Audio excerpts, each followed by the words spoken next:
سلامونه ګرانو کتونکو، هیله لرم چې تاسو به ټول روغ جوړ او خوشحاله یاست. زه ستاسو کوربه عظیم خان مندوخیل، تاسو ګورئ وطن چینل. ګرانو کتونکو، کراچۍ د رڼاګانو ښار بلل کېدی. په دې ښار کې تر 1.5 سل زیاته سینماګانې وې. دا به د فلم انډسټري بلکې د پاکستان د فلم انډسټري یو ډېر مضبوط سرکټ و، خو نن د دې ذکر د یادونو په کتاب کې پاته شو. ګرانو کتونکو، زما د شا لخوا تاسو وینئ یاسته چې یو سینما ده چې د دې سینمې نوم دی نشیمن سینما. نشیمن سینما د پاکستان بلکې د پښتون وطن د نورو سینمو په رنګه ورانیږي. په دې سینما کې د پښتو فلم انډسټري بانی بدر منیر صاحب هم دې سینمې ته راغلی دی. شاهد خان، ارباز خان او جهانگیر خان هم دې سینمې ته راغلی دی. په دې سینما کې د پښتو ډېر شوګانې ډېرو کتونکو کتلی دي. ګرانو کتونکو، دلته به یو ذکر له تاسو سره زه بل هم شیر کړم. هغه ذکر ده چې تفریح سینما یو تفریح وه، خو دا تفریح سوکه ګرانه سوه. 500 روپۍ ټکټ به و، بیا 2,500 ته وختې، له 2,500 ټکټ زرګونو ته وخته. د سینما د بجلی بیل به په زراو، خو بیا یو داسې وخت یو داسې زمانه راغه چې هغه بیل لکاو ته ورسېدی. نو د سینماګانو چلولو والا کم اونران سی وو، کم مالکان سی وو، د هغو تر وس تیر سو. ځکه دا فیلډ ورځ په ورځ د مرګ طرف ته روان دی.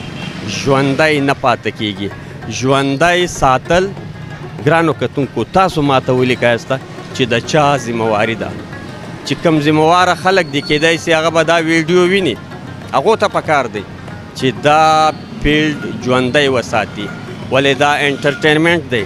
انټرټینمنټ قطعا ختمیږي نه. د کراچۍ په دې ښار کې 2012 ډېر اهم کال و. په دې کال باندې پرنس سینما وسوځل سوه، خو له دې سره نورو سینما مالکانو ته یره ولوېده. هغه غریبان هم په یره کې وو. هغه د یرې په ماحول کې او د یرې د وجې سینما ورځ په ورځ باندې هغه مالکانو خرڅولې او پر هغو سینماګانو باندې شاپینګ مالونه جوړ شو. په کوم روډ باندې چې زه ولاړ یم او تاسو دا ویډیو ګورئ، دا یو وخت د سینماګانو روډ و. د نشیمن سینما چې کومه ما تاسو ته ښکاره کړله ورانېده، نو د دې سینمې پر څنګ باندې افشا سینما هم شته، خو دا هم سوکه د مرګ طرف ته روانه ده. ولې کتونکي نسته، نوي فلمان نسته. چې نوي فلمان نه وي، کتونکي نه وي، او ښه ښایسته د کهانۍ والا بهترینه زبردسته فلم نه جوړیږي، نو سینما خو به ورانیږي که نه. یو وخت په کراچۍ کې 150 سینماګانې وې. نن په شمار د کراچۍ په ښار کې 4 یا 5 سینمې پاتې دي. مسرت سینما، افشا سینما او ګلستان سینما پاته ده. نورې ټولې سینمې ګرانو کتونکو د بندېدو په درشل ولاړې دي.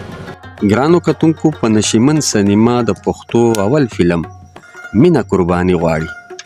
دا د ارباز خان فلم و، او د ارباز خان د ایکټینګ د اول فلم و چې په نشیمن سینما باندې وچلېدی. په نشیمن سینما د پښتو اخري فلم بدماشي به درنه پاته کم، دا هم د ارباز خان و، خو جهانگیر خان هم په دې کې د خپل فن مظاهره کړې وه. په دې سینما باندې د پښتو ډېر سپر هیټ فلمونه لګېدلي ول، وچلېدل. ډېرو کتونکو وکتل، لکه ککې خان، زار د غریبۍ نشم، او له دې سره د ډایرکټر لیاقت علي خان ټول فلمان په نشیمن سینما باندې چلیدلی دي. لکه پیښور خو پیښور دی که نه، آخر ګناه مې څه ده، جال خیر دی که غریب یم. دارنګه د پښتو ډېر فلمان په نشیمن سینما باندې چلیدلی دي. ګرانو کتونکو، د کراچۍ د نشیمن سینمې د ورانېدو ذکر روان دی. خو له دې موقع به زه دا فایده واخلمه چې کراچۍ د سینماګانو یو مرکز و. ایم جنا روډ، صدر، لیاقت آباد، ناظم آباد، ملیر، کورنګۍ، لانډۍ، دلته به پرنس، کیپری، نشاد، نگار، راکسي، ناز، بمبینو، لیرک لکه د کلتور نښې ولاړې وي. خو څه مودې پس وخت بدل شو، حکومت بې پروا شو، معیاري فلمونه بند شول او د فلم صنعت لپاره جوړ شوې اداره یوازې په کاغذونو کې پاتې شوه. نتیجه دا ووته فلم جوړونکي ستړي شول او سینماګانې ورو وتړل شوې. په نشیمن سینما ګرانو کتونکو د پښتو ډېر سوپر هیټ فلمونه چلیدلي دي او ډېرو کتونکو کتلي دي. په یو زمانه کښې نشیمن سینما د کراچۍ د ښار تر ټولو ښایسته سینما وه. دې سینمې ته به فیملیز راتلل، یعنې نر او ښځه به ګډ راتلل.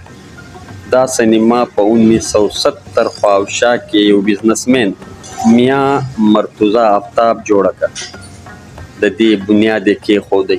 دې سینمې بنیاد د ګرانو کتونکو په 1 اګست 1975 کې کېښودل شوی او دلته د اردو اول فلم پہچان ریلیز شو. په 1990 کې نشیمن سینما اسلم ناتا او د هغه ښځې ګلاب ناتا واخیسته او په 1995 کې نو مالکانو ته یعنی اسلم ناتا ته حواله شوه. ګرانو کتونکو دا یوازې د نشیمن سینمې کیسه نه ده، دا د یو ښار، یو کلتور او د یو فلمي دور داستان دی چې ما له تاسو سره شیر کړي. تر بل نوې او ښایسته خپرونې پورې ما ته راکړئ اجازه. د الله په امان.